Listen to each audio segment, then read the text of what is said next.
নিজেকে এতটাই বদলে ফেলো যে এই দুনিয়া তোমাকে আগের মতো দেখার জন্য হয়রান হয়ে যায়।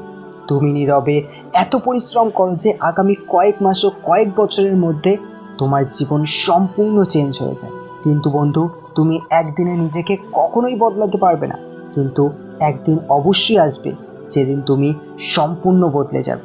এখন তুমি যেটাই করো না কেন, হতে পারে তুমি একটা স্টুডেন্ট, বা হতে পারে তুমি কোনো জবের জন্য প্রিপারেশান নিচ্ছ, বা কোনো বড় বিজনেস দাঁড় করানোর পরিকল্পনা করছো, বা বড় খেলোয়াড় হতে চাও, যেটাই করো না কেন সেই ফিল্ডে সবার উপরে থাকার সাহস এবং জেদ নিজের ভিতরে নিয়ে আসো। তোমার চিন্তাকে সবসময় উঁচু রাখো।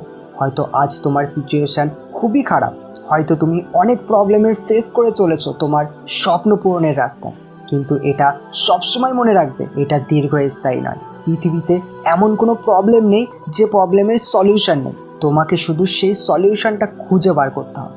নিজেকে কখনো দুর্বল ভাববে না, কারণ যে ব্যক্তি নিজেকে দুর্বল ভাবে সে কখনোই এগিয়ে যেতে পারে না। এই সময়টা খুবই ইম্পর্টেন্ট সময়। এটি এমন একটি জিনিস যেটা কিছু মানুষকে হাসিয়ে যায়, আবার কিছু কিছু মানুষকে কাঁদিয়ে যায়। যে এই সময়টাকে সঠিকভাবে ব্যবহার করতে পারে সে হাসতে থাকে, এবং যে এই সময়টাকে অবহেলা করে কাটিয়ে দেয় তাকে শুধু সেই সময় নয়, সারা জীবন কাঁদতে হয়। তার জন্য বন্ধু, আমাদের জীবনের সবথেকে গুরুত্বপূর্ণ জিনিস হলো আমাদের টাইম। এই টাইমটাকে তুমি এমন জায়গায় ব্যবহার করো সেখান থেকে তুমি তোমার স্বপ্ন পূরণ করতে পারো, তুমি তোমার মা বাবার আশাগুলোকে পূরণ করতে পারো। সময় তোমাকে আজ সময় দিচ্ছে, হয়তো কাল নাও দিতে পারে, কারণ সময়ের কাছে এত সময় নেই যে তোমাকে আবার সময় দেবে। তাই বন্ধু, তোমাকে যা করতে হবে, যাই হতে হবে, সেটা আজই শুরু করো। কখনো কালকের অপেক্ষা করবে না। যারাই বলেছে আজ না কাল করব, তাদের কাল কখনোই আসেনি। এবং এরকম করতে করতে কখন তোমার দিন রাত মাস বছরগুলো কিভাবে চলে যাবে তুমি জানতেও পারবে না।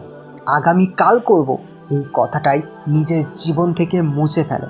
বন্ধু, যদি জীবনে সত্যিই কিছু করতে চাও তাহলে আজ থেকেই শুরু করো, এখন থেকেই শুরু করো। নিজের ভিতরে একটা আগুন জ্বালাও, যে আগুনটা শুধুমাত্র তোমার সফলতা পাওয়ার পরেই নিভবে। এই জীবনটা অনেক বড়, হয়তো আমি বা তুমি বড় বাবার ছেলে হতে পারিনি।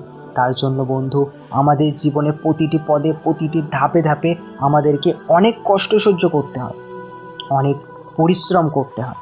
এবং বন্ধু, এটা মনে রাখবে, শুধু আমরাই কষ্ট করছি না, আমাদের বাবা মাও সমানভাবে পরিশ্রম করছে। এখনও হয়তো তোমার বাবারও চাকরি করার বয়স নেই, তারপরেও সে তোমাকে সফল রূপে দেখার জন্য এই পৃথিবীর সাথে লড়াই করে চলেছে, শুধুমাত্র বন্ধু তোমাকে সফল রূপে দেখার জন্য। এবং বন্ধু, এটা তোমার দায়িত্ব তোমার বাবা মায়ের এই কষ্টের সঠিক মূল্য দেওয়া। আর তুমি যদি তা না পারো তাহলে বেঁচে থেকে কী লাভ? মজা তো তখনই আসবে যখন তুমি সফল হবে আর তোমার বাবা মা গর্বিত হবে। শুধু একবার চোখ বুজিয়ে ভেবে দেখো সেই মুহূর্তটা কী মুহূর্ত হবে। আর এই মুহূর্ত নিয়ে আসার জন্য তোমাকে আজ থেকেই তোমার স্বপ্নের জন্য মেহনত করতে হবে। মুছে ফেলো তোমার জীবন থেকে সেই মানুষদের যারা তোমাকে তোমার স্বপ্ন পূরণের পথে তোমাকে বাধা দিয়েছে, যারা তোমাকে সবসময়ের জন্য ডিমোটিভেট করেছে, যারা তোমাকে নিয়ে ঠাট্টা মজা করেছে। শুধুমাত্র নিজের উপর এবং আমাদের সৃষ্টিকর্তার উপরে সম্পূর্ণ বিশ্বাস রাখো এবং মেহনত করতে থাকো। অবশ্যই বন্ধু, তুমিও একদিন তোমার স্বপ্নকে নিজের করে পাবে। তো ফ্রেন্ডস, এই ভিডিওটা দেখে যদি আপনার ভালো লাগে তাহলে অবশ্যই ভিডিওটিকে একটা লাইক করবেন, এবং আপনার সফলতার পথে আপনি যে প্রবলেমগুলো ফেস করছেন আপনি চাইলে এই ভিডিওর কমেন্টে আমাকে জানাতে পারেন। আমি অবশ্যই চেষ্টা করব সেই টপিকের উপরে একটি ভিডিও নিয়ে আসা। দেখা হচ্ছে নতুন কোনো ভিডিও।